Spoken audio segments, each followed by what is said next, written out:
Hi, this is John Barnes, and you're listening to Kop On. Welcome to Kop On Podcast, you chocolatey beauties. It's Easter Monday as we're recording this. I hope you've had an absolutely outrageously wonderful Easter weekend, whether you're celebrating Easter or not. There's no poem or particular introduction this week. Just a bit of news from Paul Joyce that Liverpool are planning a squad get-together to watch Arsenal's game with Crystal Palace in the event of being crowned Premier League champions before they kick another ball. That's from Paul Joyce via Twitter.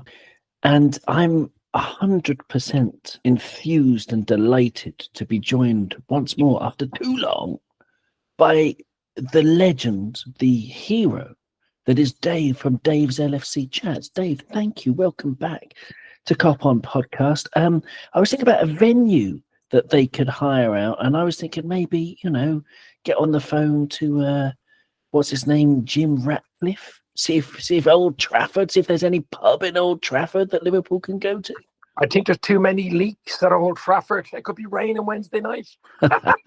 It's great to be back on. The legend continues. Great to be back on. Look, what a week we have in store. What a week we had last week. What a week this week could be, of course. Trent came up with an Easter egg on Sunday. An Easter egg finish with a delicious centre. 1-0, 3 points from number 20. Yes, they're going to have a party. Well, let's hope you have a party Wednesday night. But to be fair, a lot of people are saying, remember going back when we won it in 2020? I think Chelsea were playing City. Chelsea beat City, and they were all having the big party in an unknown, undisclosed location. What a party. Imagine being a fly on the wall or jumping over the wall and being there at that party. That would have been great, wouldn't it? Well, yes, but then there was all the paranoia that was around, 5 years ago because of COVID. I mean, at this time, 5 years ago, no one was doing anything. Everybody was inside. Everybody was, staying away from each other. You were scared to touch your granny's cardigan in case you got some terrible disease. Lots of people were, washing their packets of mixed nuts and stuff like that. And, thankfully, the world has moved on from those times. And here we are. I think this will be an even bigger party, of course, on the weekend against Tottenham. If we get it done, it will be huge. I want to get your thoughts, though, Dave, before we look at the highlights of the match. We'll talk about what happened between Liverpool and Leicester. I just want to get your overview because I listened to frankly, an insane amount of podcasts. I think I could be certified as some kind of, put on some kind of, institution list for the amount of podcasts I listen to. And a lot of people are weirdly underwhelmed, and they're match-going fans, some of them that I listen to, and they say that, the atmosphere is not as great. And for me, these are people who probably are still clinging on to Jurgen Klopp's style of football, as opposed to embracing Arne Slot's style of football, which is more patient and it is more reticent. And I just want your overall, because I'm just delighted. I love the slow burn victory towards the title. This slow burning candle is burning brightly and beautifully for me. And I want to get your overall thoughts on how you're feeling about this league title win. As they say, the limping, the fumbling towards the 13 points clear Reds. Is that what you mean? Only lost 2 games in the league. Maybe that's what you're talking. I think I know mate of yours and a mate of mine, of course, Mr. Neil Atkinson had a very good say on the limping towards the title the other day. I think it was on Sky Sports. A very good answer. Of course, he does have usually good answers to questions. You've had him on a few times. But look, yeah, the atmosphere, I have heard it. I've been there once or twice and the atmosphere hasn't been quite at it. But look, it doesn't really matter. I mean, like, Anfield, it can't be bouncing. It can't be the best stadium in the world every single game. It's not going to be. It just won't be. There's going to be times where I think there's nervousness the last few weeks, especially at Anfield as well. I've been nervous. I don't know about you. I was nervous yesterday. In the Wolves game last week, and I was a last-minute winner and stuff. I think there's a nervousness there. As you say, it's control build-up. It's not heavy metal. It's more soft rock. It's more Def Leppard than AC/DC. You know what I mean? There's a lot more guitars and stuff on the stage with Arne Slot, and it's just a lot more. It's easier on the ears. Let's say that it's a lot easier on the ears. I was even going to go Richard Marx, but I mean that's not rock at all. But that's a bit of a hazard listening to that. But we won't go there on that one. But look, as you say, yeah, it is slower build up, more controlled. I actually like it. I really, really do. It's less jeopardy. It's more like a chess match with him, isn't it? It's a bit more than, I mean, Klopp probably played Monopoly. I don't know what type of, I don't know, Monopoly, bought a lot of hotels when he played, and he was straight onto the board throwing the dice. But this guy is really a chess player with his substitutions, with his tactics. He's a chess player, a chess maestro, Arne Slot. But yeah, look. Anfield will always have a place in my heart. It'll always have the crowd, always have the famous Anfield roar. I don't care what anybody says. To be fair, it's Anfield's Anfield for me, and it will be rocking on Sunday. Absolutely. It's a beautiful answer. I was just, as you were speaking there, I was trying to make sense of a couple of graphs that I stole a screenshot from The Athletic, actually, via a site called Foot Vision. I'm not sure. I can't really read their own logo, to be fair. But it's Jurgen Klopp's style broken down versus Arne Slot's style. And they have metrics, for example, the percentage of time sprinting when out of possession, the percentage of time sprinting while in possession, the percentage of pressures per opposition touch. And there are basically 12 of these metrics, not all about sprinting. Some are about defense and attack and all that stuff. And it's remarkably similar how Arne Slot plays compared to Jurgen. The only sort of big difference is in the transitions. And this is something that I think is purely about the midfield position and the fullback position, because under Jurgen Klopp, with Trent and Robbo basically playing as wingers most of the time, us losing the ball there with the midfield three that we had that had, I don't know, kind of got tired by the end of it. They were utterly amazing when it was, the heyday of the Brexit midfield, for example. But we lost the ball and we were very susceptible to the transition, to the counter attack, to all the spaces there, and the spaces are just not there. So there's that, which is a huge difference. And there's also the way in which the fullbacks stay back. We lose the ball, it's okay. We've got the two number sixes as well. So we lose the ball, there's not so much jeopardy. But the second thing is about how many times we pass. And basically, we're not sprinting with the ball. Almost nobody does it, if you have a look. I mean, Lucho's allowed to do it because he's got that incredible touch and incredible skill. Mo Salah a little bit, but less and less. And it's just letting the ball do the work with passing and passing and passing. And both of those things, both the positional change to make us less susceptible to the transition and the fact that we're just letting the ball do the work all the time, they just make perfect sense. And that's something I've loved about Arne Slot. He's just pragmatic. Like there's something that needs to be done, and he finds a fix that just makes perfect sense. He's got a sort of clarity of vision that I've really enjoyed. I don't know if you have any comments about that specifically, Slot, or something else about Slot that you appreciate. Well, do you know what? Before we get into this Arne Slot talk, I was just looking at it earlier. I think he's only about 46. I think he's 47 in September, something like that. He's a young man. I mean, I was 52 in April. This guy is making me feel old and look old. But I mean, I'm just saying about Arne Slot. A lot of talk about, Salah, Van Dijk, 2-year extensions, absolutely beyond belief. We wanted them, we needed them. I even hope Trent will, but who knows? He might 50-50 probably with Trent. But personally, I think he's gone to Madrid. No one has ever mentioned Arne Slot extension. He only has 2 years left after this summer. He signed a 3-year deal. I want Arne Slot. Yeah. I want Arne Slot to be tied down on a 5-year deal. And I think he is as important as any. I've never heard anybody talking about him. No one mentioning it. No one doing anything. It was all about the three amigos getting the extensions. Even Ibu Kanate and even Allison. Okay, we want them all to sign. But personally, for me, Arne Slot is becoming the main man, one of the main men at the club. And with 2 years left after this summer, he only got a 3-year deal. I would like him to get an extension of at least another 2, 3, maybe 4 years. You know?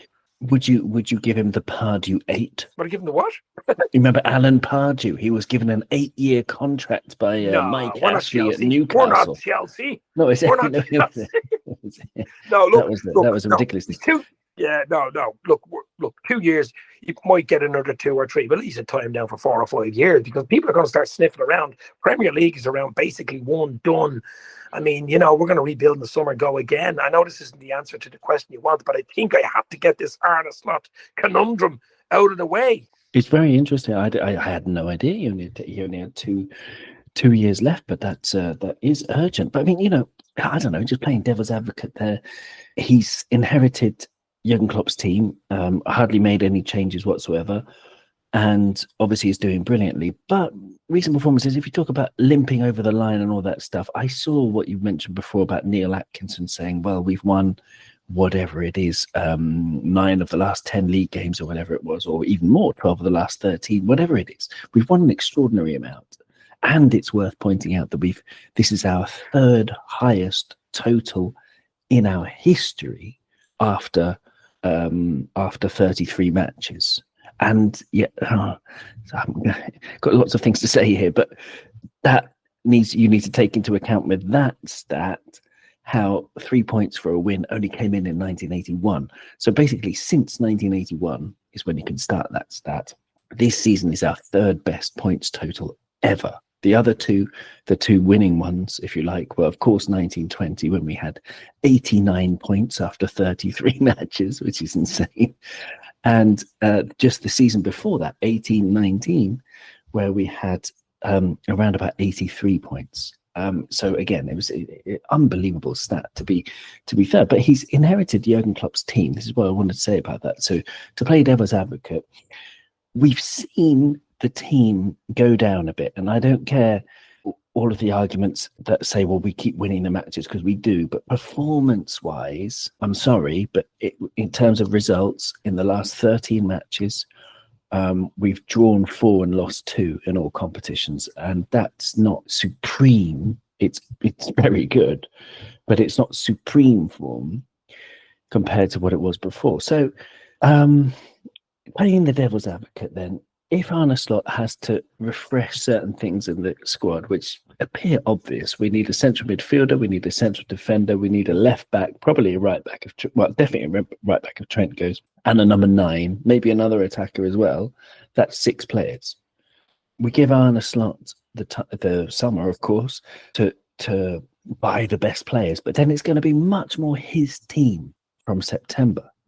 So that's when we're going to see, as brilliantly as he's done this season, unbelievable, maybe that's when we're going to see his true colours, because he's inherited this incredible team with an incredible mentality. And the test will start, in a sense, next summer, when it's going to be much more his team. Is that fair? I don't know. Yeah, look, do you know what the scary thing is? I think everybody's saying, you know, obviously Van Dijk and Salah, 2 more years at least to them, which is brilliant. I mean, they're in the prime, they're super fit. I say we'll get 2 really good years out of those 2. They're not on a downfall. They're not on a downward trajectory. Just look at the fitnesses, especially of Salah. I mean, he's got a 6-pack on top of a 6. He's basically a keg of beer. Never mind a 6-pack. But Salah is just different level. So yes, we need about 5, maybe 6 players in the summer, and I mean quality players. I don't mean Chiesa, who doesn't kick a ball. And I do think Chiesa has quality, by the way, and I'm very sad that he hasn't getting. I just don't think Slot likes him, or maybe sees something in training. There has to be something there behind the scenes. To be fair, maybe he doesn't make a nice pasta. Who knows? But I mean, like, at the end of the day, so who knows? But like, there's quality there. There's going to be a load of players out, a load of players in. But the thing is, the scary thing for me is, I think, when he puts a stamp on it this summer, which is his first real chance to put the stamp on him and Richard Hughes, the double duo, Batman and Robin. So when they do it, I think we could get scarier. I could think we could get better on. People are saying we'll do this, we'll do that, we'll drop off, we'll balance. City will get better, we can't get any worse. Even Man United might get better. But you know what I mean? Arsenal will get better, but we'll get better on. We'll get better. I see places where we should improve. As you said, a bit of a drop off last few games. very, very nervous in the last few games, but we're getting over the line. We're going to win the league. If you would have told me last year, August, I did a podcast last August, about a week before the Premier League started. Where would you think we'd finish? Where do you think we'll finish and stuff? You can look back at it all you want on Dave's LFC chats, whatever you want. I said a good season for Liverpool. Jurgen Klopp had just left, an iconic manager. You know, we didn't bring anybody in other than Chiesa. And we signed a goalkeeper, a Georgian goalkeeper, but he doesn't come in till summer. And I was saying, okay, the squad's decent, but top 4 finish would have been really, really good for me, and a good cup run. Maybe throwing a League Cup, FA Cup, but I mean that was the height of it. I wasn't touching the precipice. I wasn't talking about the Premier League. There was no chance. And never mind the League Cup final, but I was not talking the Premier League. Like 13 points clear. The play Spurs at the weekend. Their eyes are on Bodo Glimt of the Norwegian League. They won't even probably pay half a team. Bodo Glimt. It sounds like something now. Lord of the Rings. They're going to be playing them on Thursday night.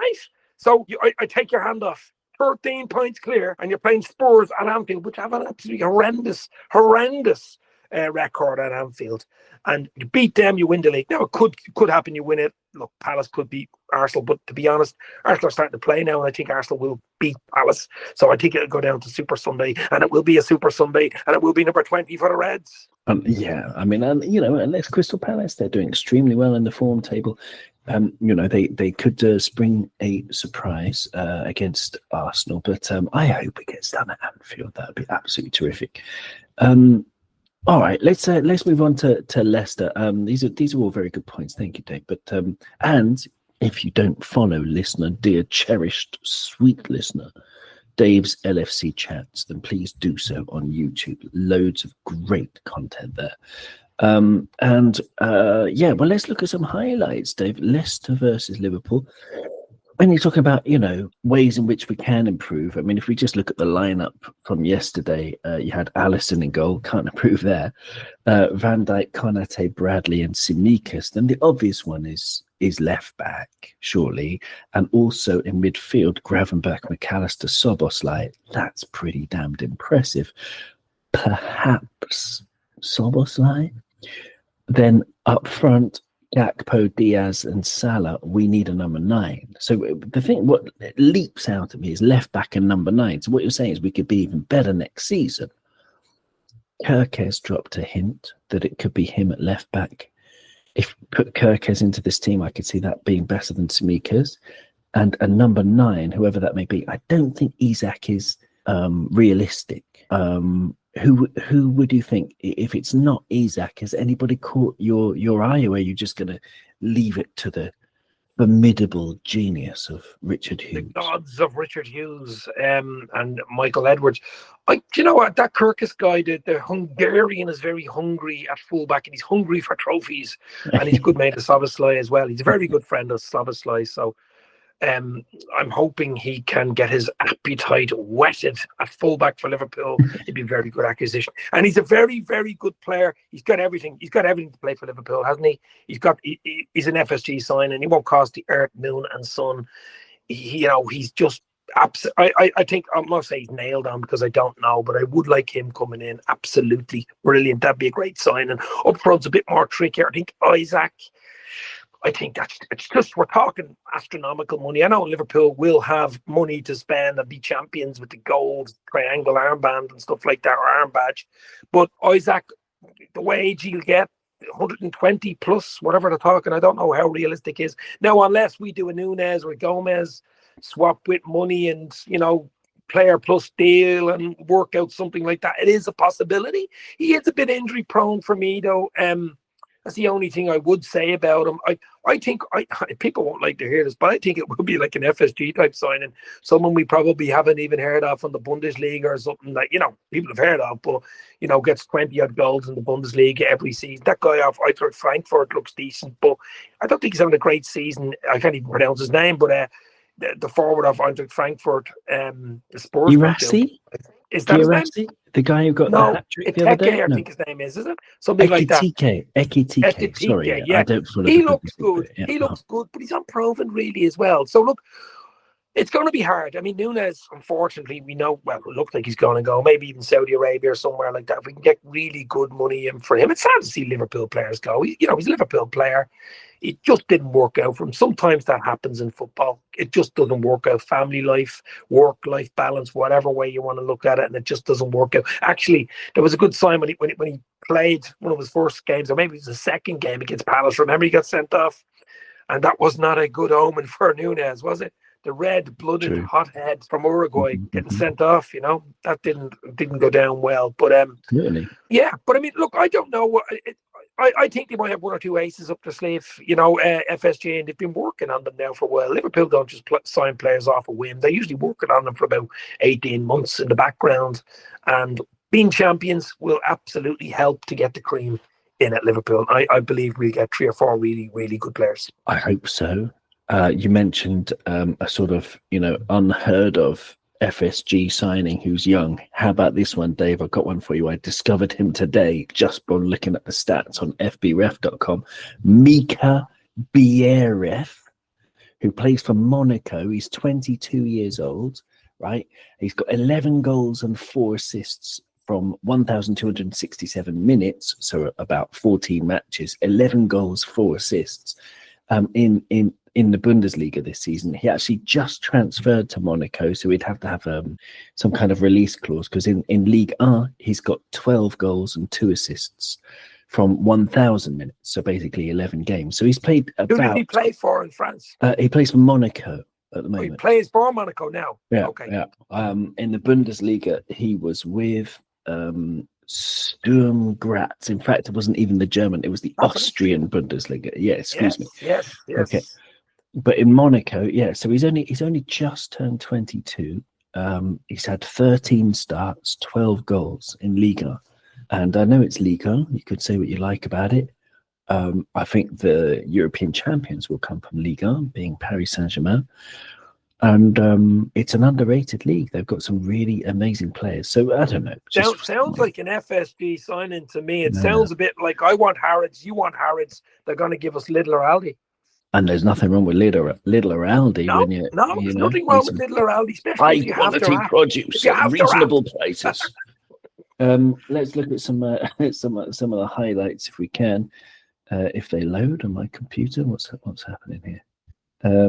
1 second. Bear with me, everybody. There you go. So it's Leicester against Liverpool in the sunshine in the Midlands. It was a pretty decent start. I mean, the first highlight is after 2 minutes 29 seconds. Connor Bradley with the ball, playing it from the right touchline backwards towards Szoboszlai, who has a one touch to Luis Diaz, who then flicks it through to Mo Salah, who from sort of a diagonal angle in line with the edge of the 6-yard box manages to hit both posts. I've seen it before, Dave, but I haven't seen it for a long time, especially in a Liverpool match, to hit both posts and it not go in. Mo Salah should have scored that, but you mentioned he's not going to drop off, right? He hasn't scored an open play goal for 9 matches. I thought he was electric in the first sort of half an hour of this match. The last half an hour, I would have taken him off. Dropped off a bit. Yeah, dropped off. I would have subbed him off, and I wonder if we're seeing the beginning of a decline, which basically turns Mo Salah into, Bukayo Saka, which is an amazing player anyway. Yeah. But that sort of decline is, I don't know. Am I panicking? Well, you know better than me. Liverpool work off, stats. They work off biometrics. They work off, equals MC squared. They're very mathematical. They look at things that way.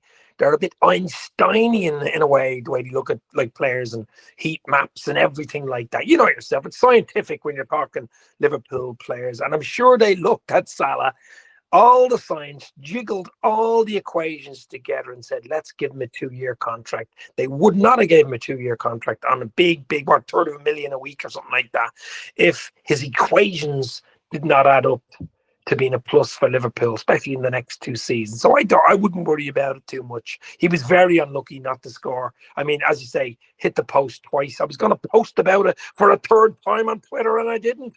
It would have been a third post. But I mean, just, I didn't. So look, I think he'd be okay. I mean, he could get the winner against Spurs. He's a really good record. Then again, he's a good record against everybody in the league, but he could get the winner, the Premier League winning goal. I wouldn't put it past him on Sunday against Spurs, and everybody will just forget about it. What is he on, 27 league goals? I'd like him to break the 30 mark. I really would like him to break the 30 mark. He's going to get the golden boot, but to get into 30 plus would be absolutely... I wouldn't worry about it. It's a great answer. You have... allayed my fears. 3 minutes and 19 seconds on the clock. The corner comes in, and it's back to the edge of the box, and Ryan Gravenberch smacks a shot that's well defended by Leicester. Gravenberch, his performance sort of went under my radar because I was more focused on other players who stood out more. But I watched the review show on LFC TV earlier today, and Neil Mellor put together a little compilation package about Ryan Gravenberch and just saying how impressive he was at breaking up attacks and playing it through, playing the simple ball through that breaks the lines for McAllister or Szoboszlai or someone else. Little 5-10 yard passes through between two Leicester players to break the line. And he did it time and time again yesterday as we're recording this. And I thought, in retrospect, he was absolutely terrific in that match, and he deserves all the praises.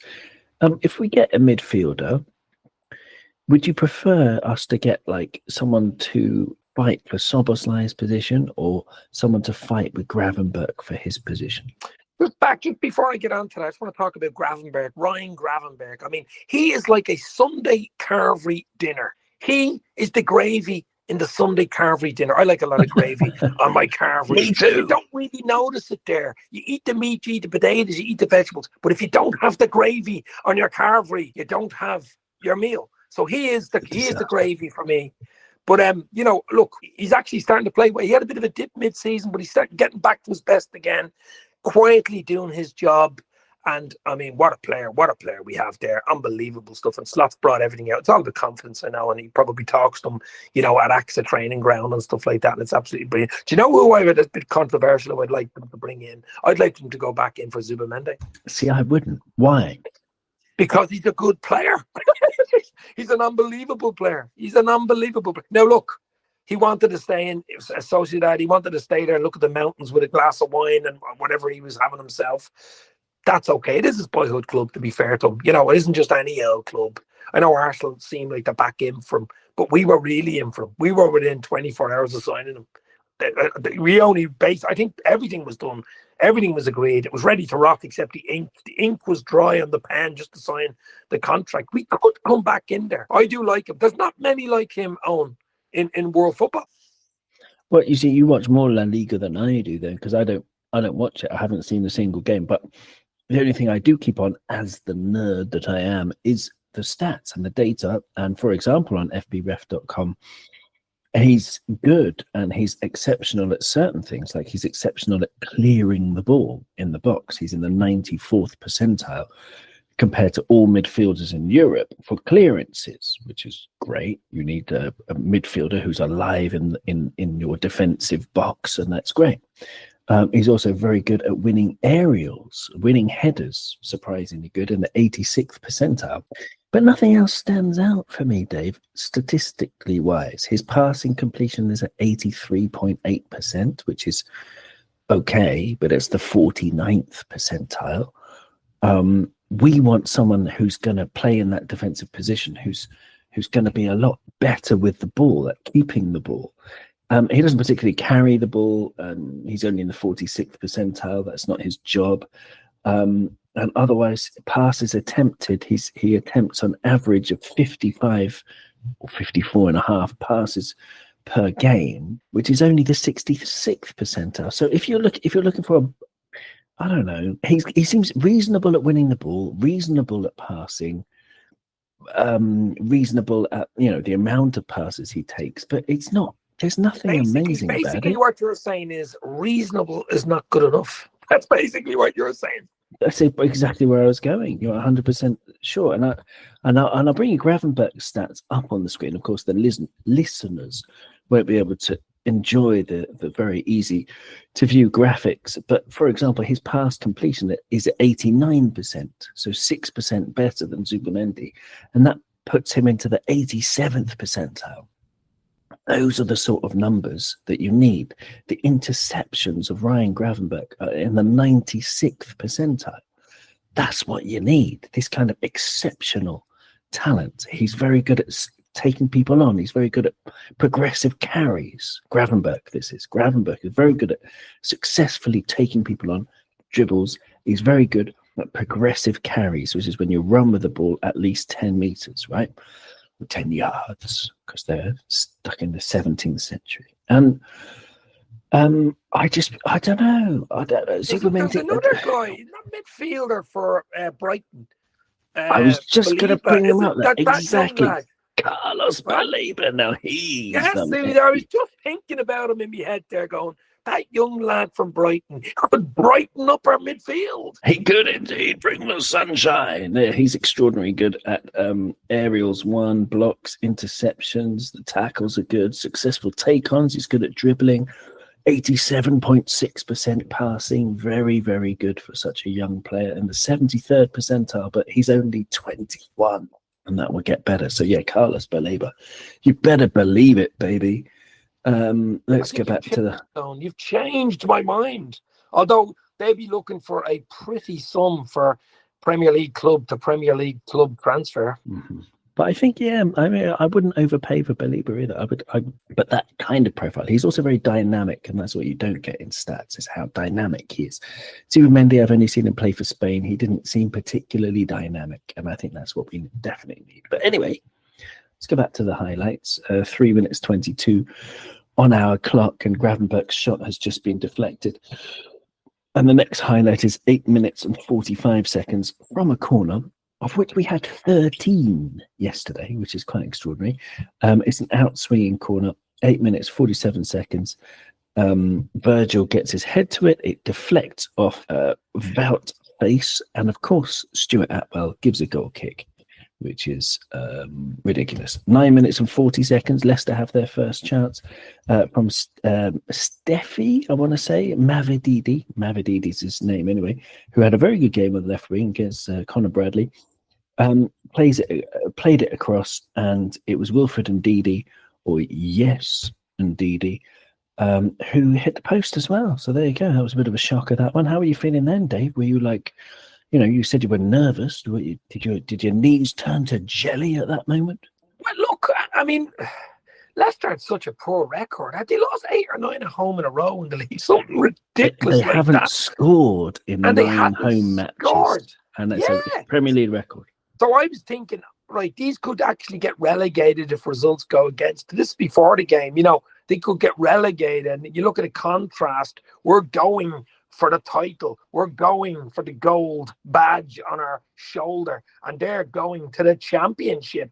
You wouldn't get a bigger chasm in football. And sometimes, like the West Ham game, I thought we were nervy, but we played okay within ourselves. We had a lot of chances, like 28 shots or something like that, ridiculous if you look at it. But I was a little worried because, if they get a goal, you have a bit of a mountain to climb, and there's a bit of doubt step in. We 13 points clear, so it wouldn't have really mattered. But yeah, I was a little bit worried. Your man hits the bar, hits the post. There was more posts hit in this game than on Twitter X on a normal day.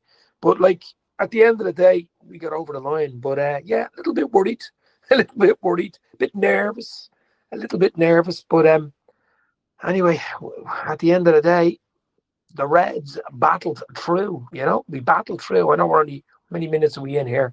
We're only halfway through the first half. But Alisson hadn't got much to do, though, really. Had he? I don't even think they had a shot on target, because, the post doesn't count as on target. So, but other than that, absolutely brilliant. We were absolutely brilliant. I think Owen has left me in the lurch here, so I'm going to have to continue on to chat about the Reds because he has just left the building. Let's hope everything is okay. So we'll keep going until Owen comes back and doesn't leave me The only one left was me. I'm here. You okay? Dave, I don't know what happened. My internet exploded. And then I kept waffling anyway. well done, well done. Congratulations. I'm sure it's highly entertaining and informative, as ever. So yes, I kind of heard the start of your answer. But yeah, Leicester, they are an abominable team in terms of their form and everything. Ruud van Nistelrooy, not sure why they gave him the job. Well, I don't know. It's sort of worth the risk, but I mean, you've given 5 games. It clearly wasn't working after 3 games. Just, I don't know, bin him off, get someone else. I don't know. That was a poor appointment. It would be rude not to give him the job. Very good. The next highlight, 9 minutes 57 on the clock. Luis Diaz, Lucho, turns, does a beautiful turn, a spin, a pirouette that, what was his name? The Russian ballet dancer, Rudolf Nureyev, one of the greatest ballet dancers of the 20th century, would have been very proud of his beautiful pirouette, and slips the ball through towards Gakpo, who runs down the left side.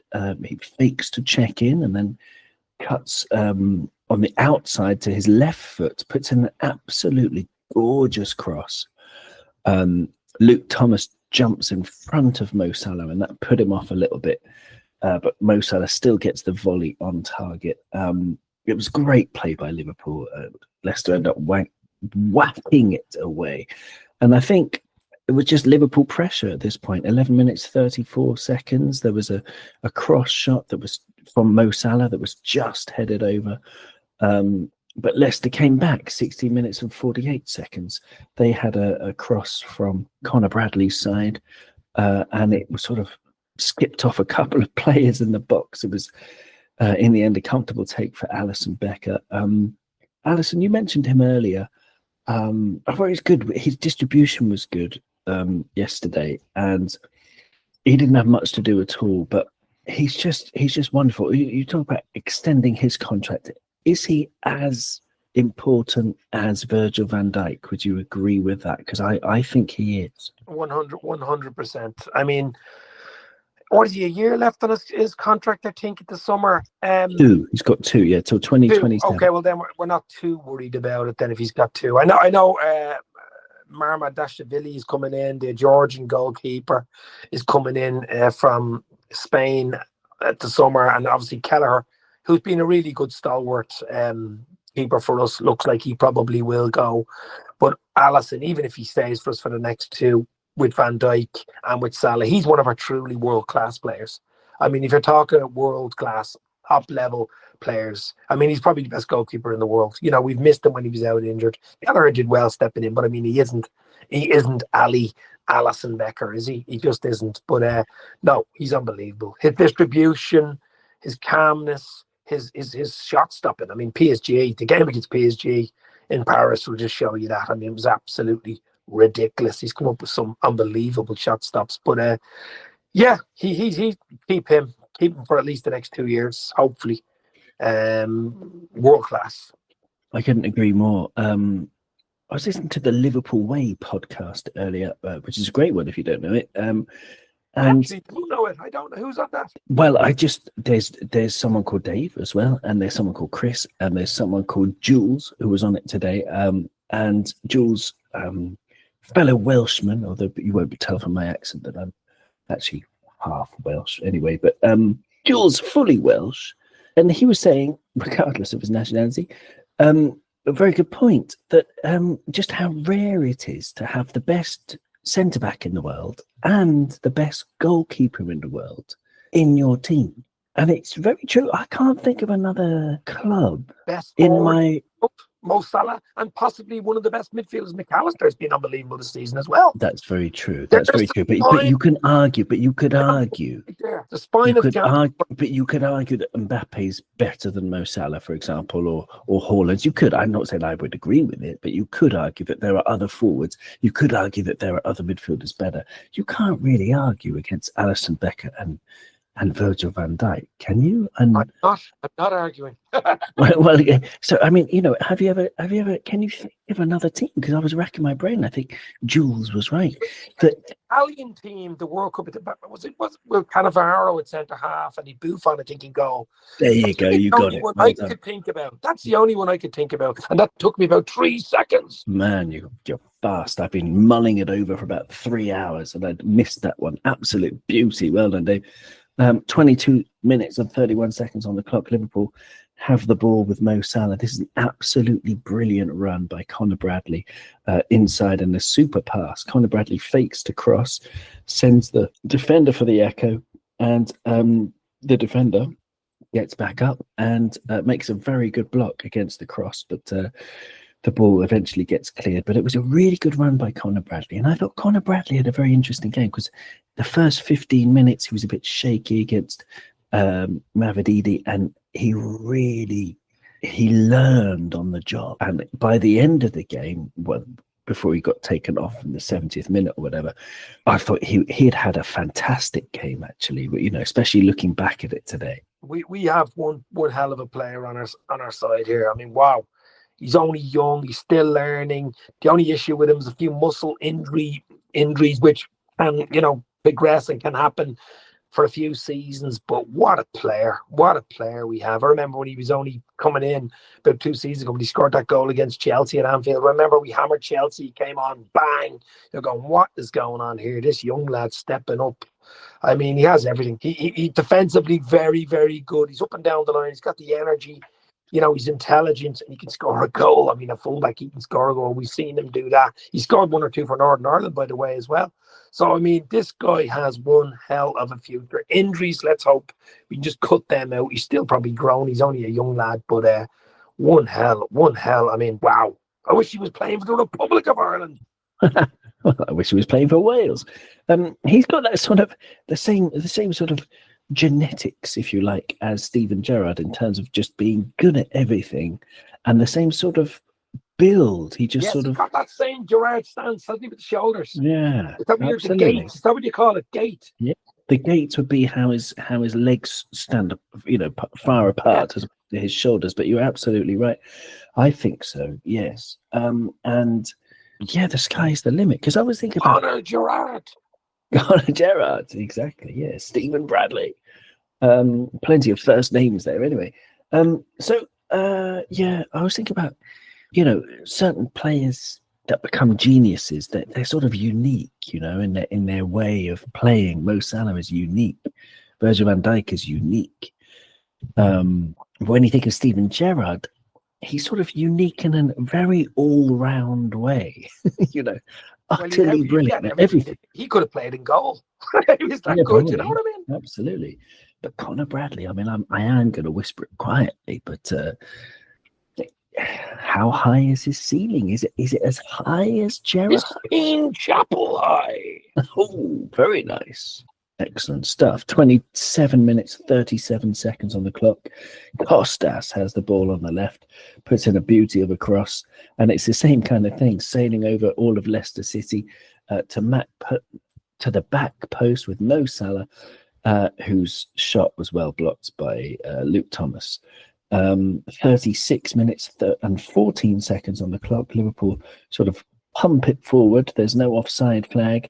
And Cody Gakpo picks up on sort of a looped cross over the Leicester City centre-back's head. Gakpo dives in with a header, but it's quite a weak header and it's well saved by Hermansson. Then Cody Gakpo on the left wing, just 1 minute later, 38 minutes and 47 seconds. This time he cuts inside and gets a sort of cross shot thing that was, well saved, well dealt with by Hermansson, I think his name is, the Leicester City goalkeeper. We had 10 big chances yesterday, Dave, which is a hell of a lot of big chances. We had 27 shots, but 10 of them were big chances. We could have won 10-0 yesterday. Their goalkeeper was very good, but we're too profligate. And is this an easy fix, Dave? Is this something that, when I say easy, obviously, if you've got the data, mining capabilities of Richard Hughes and Michael Edwards. We just get someone who's clinical, and we're going to add another 10 points to our season. Is it going to be that easy? Look, we with a lot of chances, as you say, big chances, not just easy, not simple chances. The XG must be absolutely huge, but I think clinical is a big thing. You get a big number 9 in, maybe even 2, maybe a wide player as well, someone that can put the ball in the back. That's the hardest thing to do in football, remember. That's what wins you games. That's what wins you titles and cups and trophies and stuff like that. But clinical, yes, we need someone like a doctor up front. We need someone clinical and ready to go that can bang the balls into the back of the net. But it's not easy, as we mentioned, Isaac and Eteke and all these type guys and stuff. But it's hard to make the chances. To be making the big chances like that, you're doing 98% 99% of the job, getting the ball from one end right up to the very end. And just that last percent or 2%. I mean, even if we'll talk about the Trent goal in a minute, but there's 2 or 3 posts here pretty before the ball went in. I mean, there's so many chances in that game. That'd be my only worry, though. To be a struggling, ultimately relegated Leicester City, to make 10 big chances and only score 1. And the goal we scored is probably the hard, one of the hardest ones to go in. Yeah, you're absolutely right. There was an element of fortune, especially with one defender on the ground as well. I'm conscious that we're running out of time a little bit. I am actually going to skip to that goal that you just mentioned. You put it to the Titanic music, Celine Dion, that you shared with our group. Thank you very much for that, Dave. It was a very epic moment, although Celine is getting a lot of hate in our group chat. Poor Celine Dion, I couldn't believe it. I was actually going to put it to the Superman intro from 1977. That would have been good. Super Trent. Very good. Also, Sprack of Zarathustra would also be good with a bit of, the host, the planet, something like that. Anyway, Kostas was the one who took the in-swinging corner that was Mo Salah. And Virgil flicked it onto Mo Salah, who hit the post. Diogo Jota hit the bar. And I was thinking, oh, God, we just fluffed up another couple of chances. I was already angry. But then I saw who the ball was falling to. I had a big feeling, Dave. I was like, Virgil, you know how Virgil lifts up his arms before the ball goes in the goal? I was doing that, basically. I was like, that's Trent, even though it's on his left foot, his first ever goal with his left foot. Did you know that? Incredible. I did not know that. But I'll tell you what, the goalkeeper made a bit of a hash of it, to be fair. Although it did go through a few players. I think it hit his chest and went in. He actually dived and it hit his chest and went in. Something weird like that. It didn't matter. It was epic. As you said, it was Celine Dion, Titanic, epicness, Grammy Award winning. Because, I mean, we all know the man who scores the winner, which, puts us really, really close, puts more than one hand on the trophy, puts one hand and 4 fingers on the trophy. Let's be real. That goal, Trent, the man who's been vilified and probably rightly so and stuff. But he hasn't signed that Madrid contract yet, by the way. You never know. There could be a little Gerrard U-turn in the offing. But as you said, I think so too. Let's talk about that. I'm thinking. Just what's happened in the last 2 or 3 weeks, I think. You can make your mind up in life or in business or whatever you're doing. You could flip on a coin. I mean, if Van Dijk signs for 2 years, if Salah signs for 2 years, if Ibu and maybe Allison get extensions, Arne Slot gets his contract extension, which I want, you want, everyone wants, maybe Trent sees the light and says, do you know what? I want to win more big trophies at Liverpool. With his medal around his neck. It would make a lot of sense, especially what's going on at Real at the moment as well. I mean, there are lots of ways of thinking about it. Real, I beat the Titanic at the Of moment. course, if he does go, then all the best to him. I mean, I'm not going to hold any grudges. He wants to live in a different culture. I've said it before on Kop On. I mean, I've lived in different cultures myself. I think it's a marvelous thing that you can do. You know what it is, Owen, as well? I do be on Twitter X, so it's just be crazy at times, but I do be on it quite a lot. And people giving out about him, calling him this, calling him that, and when he scored that goal yesterday, I can guarantee you 100% those fellas that were slagging him, giving out about him, were jumping up in the air, dropping pints all over the floor and, calling him the best scouser to play for Liverpool since Gerrard and all this type of thing. And look, Liverpool Football Club is not North Korea. You can leave. That's it. Of course you can. But those very same Twitterati are gonna celebrate and do an absolute U-turn on that hate if he does sign. If Trent himself does put pen to paper. So you think there's still hope? Because I think there is still hope, despite, some people saying, well, the nature of his celebration yesterday was almost like a farewell kind of goal. There you go. I'm leaving on a high. I'll, ride my horse into the sunset. But I'm not saying he's going to stay. I'm just saying there's hope. There's always hope. And until he signs that deal with Madrid, there's hope, isn't there? Because what it is about Madrid, right, is that even if the players get success, they can still be hated. And if they don't get success, then they're definitely hated. There's the whole, other people have said it. It's like the spoilt brat kind of fan about it. The child of a Fortune 500 chairman. Did you see the clip today? There's a clip going around today with Michael Owen and John Barnes on a studio panel after the Leicester game. Did you see that clip? Explain it to the listeners. I'm eating a nut. Okay. And you can explain it. This is nuts when you hear this one. Barnes, Michael Owen, a few other ex-players are watching Liverpool. They're probably watching Sunday's football, chatting about it, and they're talking about, obviously, Trent possibly going to Madrid and stuff. And they mention other Liverpool players that have gone to Madrid over the years, the likes of McManaman and Michael Owen, who's sitting there.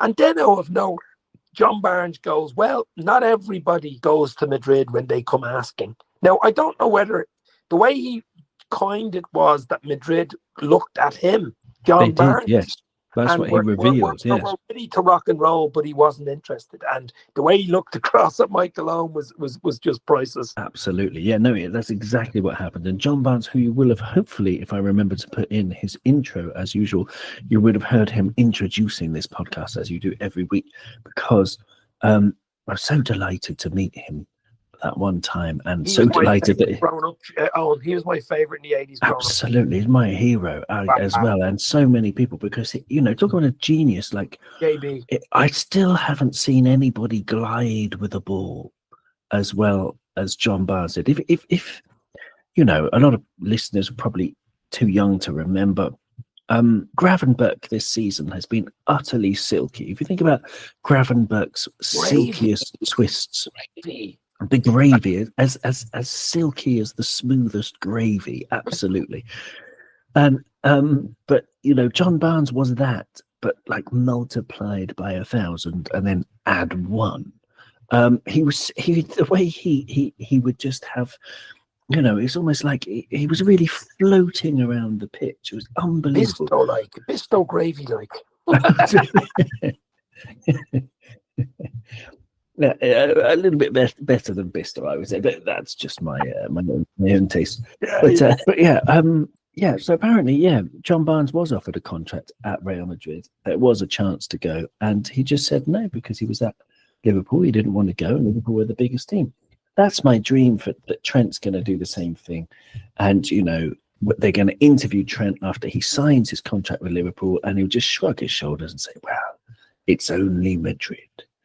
Because, players like Gareth Bale, he was a very expensive signing for them. He won 4 Champions Leagues with them, and they don't like him. And that's why he sort of switched off for the past couple of years and went to play golf and didn't really concentrate on Madrid, because he was just vilified by these spoilt brats. And I just think, Trent, what are you doing? It's not like Trent's grown up wanting to play for Real Madrid. No. Trent has his pinnacle right now. He's got his own mural on the wall just off Anfield Road, around the corner from Anfield there. This is his pinnacle. He's going to win the Premier League, possibly. Well, he will probably win it this week, and the next week, 7 days, there's a good chance of winning it. He's already won it. He's FA Cups, League Cups, Super Club World Cups, Champions League, a lot of finals in the Champions League. And if he sticks with this team now, rather than jumping ship, there's at least another big 1 or 2 big trophies with slot there. Absolutely. And think about what it means. I know you've got to chip off in a minute, but think about what it means to have, scored this goal, specifically this goal against Leicester City. Are they 7th? Sorry, they're 18th, 19th, or 20th. I get confused. They're 19th, aren't they? Yeah, they're 19th in the league. 19. If we look at the team that's 19th in La Liga today, as we're talking, it's Leganes. Okay, Trent scores a goal to win the match. Sorry, Legolas from Lord of the Rings. Oh, okay. Well, yeah, well, exactly. It could be anything. Legoland. So imagine if Trent scores the goal. So Real Madrid are pushing and pushing and pushing for the win. It's not working. The entire match, none of it's working. They squandered a ton of chances, hit the post a ton of times. Trent steps up, gets the winner against Leganes. How's he going to celebrate? Legoland. Pardon? Arteta's home team. Legoland. Yes, of course it is. Yes, of course.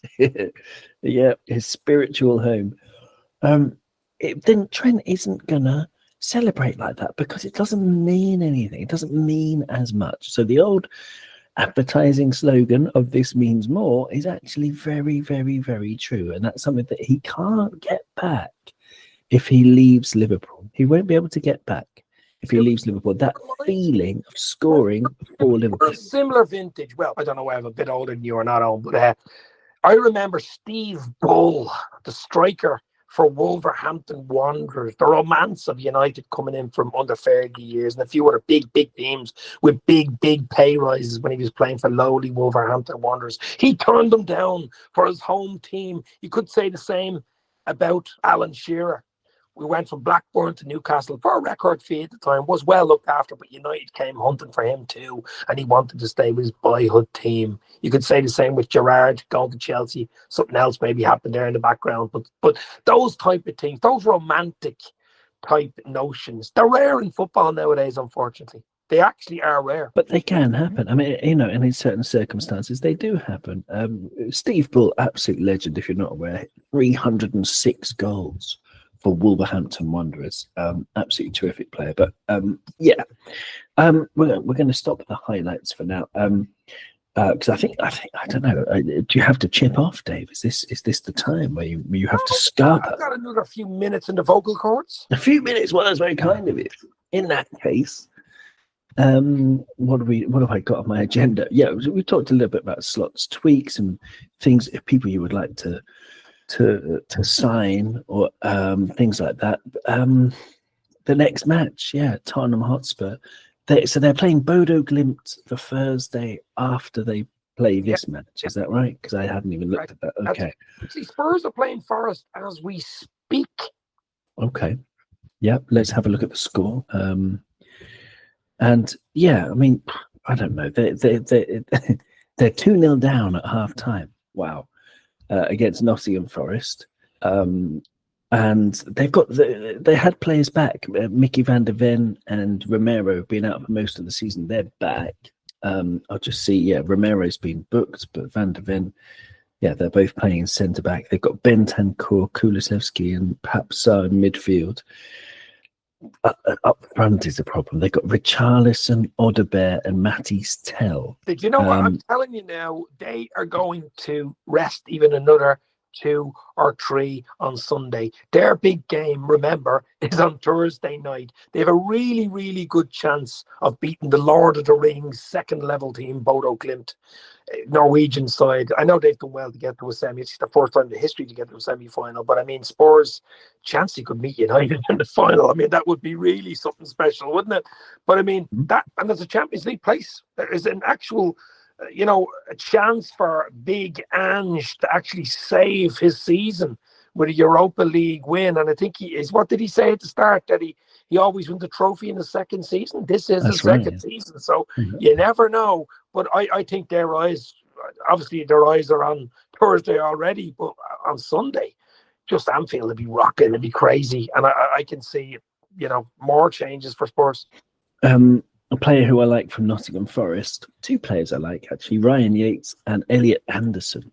We need some more homegrown players, but Elliot Anderson's only 22, plays in central midfield. He's really good, 6 assists from midfield and 1 goal this season. And I just think he's a great talent. He's great at tackling and blocking, and clearances and winning headers. He takes people on. He's in the 96th percentile for successful take-ons. And his passing accuracy is poor, 78%. But even apart when from I that, just mentioned that Forest were playing Spurs, which they are right now as we're doing this podcast, it has an early 90s feel to it when the Premier League first came out. This is it, this is it, this is it. Do you remember the Ford logo that would come up? That just brings it all back for me. you're absolutely right. Get Jason Lee off the bench with his pineapple haircuts. Excellent. Dave, it's been an absolute pleasure. What's going on with Dave's LFC chats these days? You posting much? You too busy? What's going on?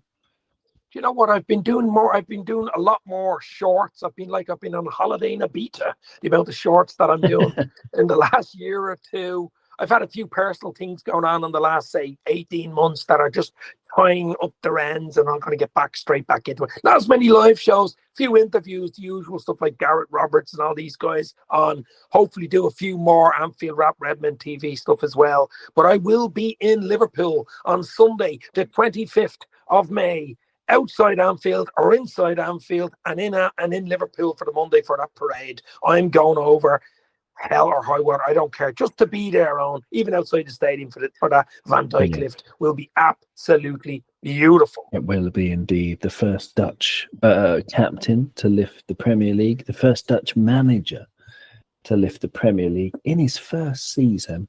Times are great. Double Dutch. I love it. Times are great, Dave. I'm just really enjoying it. Are you enjoying it? Do you know what? It's been weird. I mean, we've always had that gap, that big points gap recently since the turns over since Christmas.